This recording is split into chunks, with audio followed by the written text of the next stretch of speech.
different forms of conditional sentences in English. Zero conditional, first conditional, second conditional, third conditional, or mixed conditionals.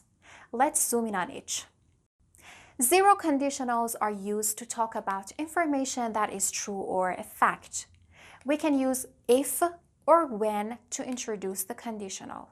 So the structure for zero conditional is if or when plus simple present, comma, and again simple present.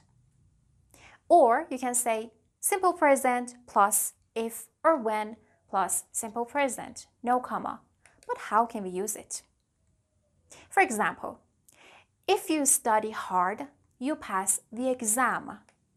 This is the first structure. You have if, then you have a sentence in simple present, comma, and then the next clause is in simple present. Actually, you have two clauses, the if clause and the main clause. Now, I can just change the order of these clauses. I can say, you pass the exam if you study hard. But in this case, if first you have your main clause and then you have your if clause, no need to comma. You can also say, when you study hard, you pass the exam. It's totally the same thing. As I told you, you can use if or when. Now, when you study hard, this is your if clause. So, as you have it first, you need a comma, and then your main clause says you pass the exam. Now, if I want to change the order of these two clauses, then I wouldn't need a comma here. I can say, you pass the exam when you study hard. No comma. Now let's talk about first conditionals. First conditionals are used to talk about things in the present or future. It's almost the same as zero conditional with a little difference. For example, you can say if plus simple present, then comma, and the next clause you can use, in the next one you can use will.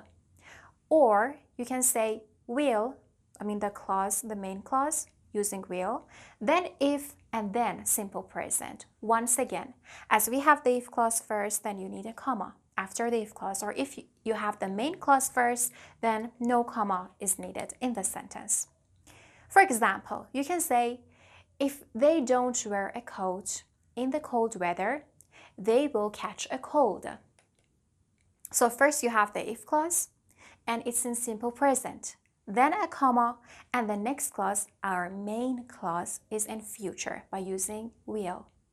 Now we change the order, and you see how you need no comma in the sentence. They will catch a cold if they don't wear a coat, or if they don't wear a coat in the cold weather.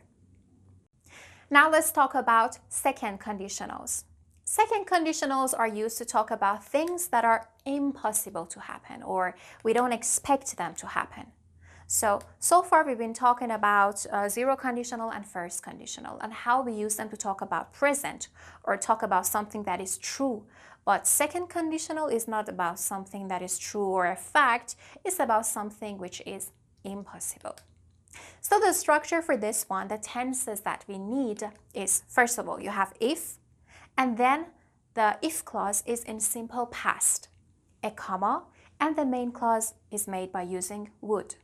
Or by changing the order, first you have the main clause using would, then no comma, then if, and the if clause is in simple past.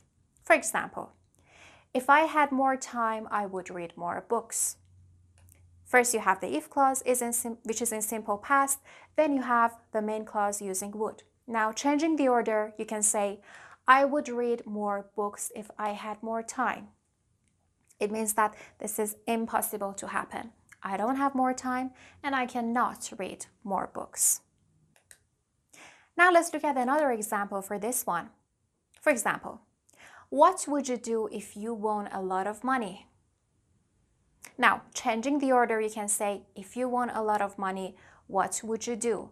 It means that we don't really expect this to happen. This is something impossible, but we're just talking about it. This is second conditional.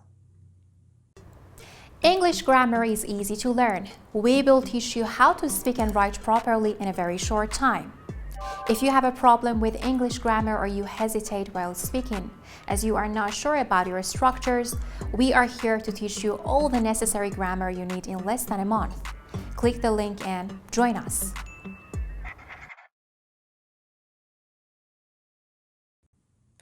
One important tip for you, could and might are also possible in this form of conditional. So in that case, the structure would be if plus simple past. So the if clause is always in simple past. But then again, instead of would, you have could or might as your main clause, what you use in your main clause. Changing the order, that would be could or might, your main clause, then if, no comma, and then the if clause is in simple past.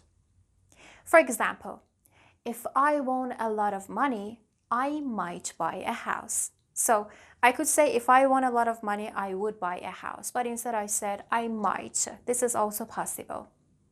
So changing the order, I can say I might buy a house if I won a lot of money. It means that this is possible that I would buy a house because I'm using might.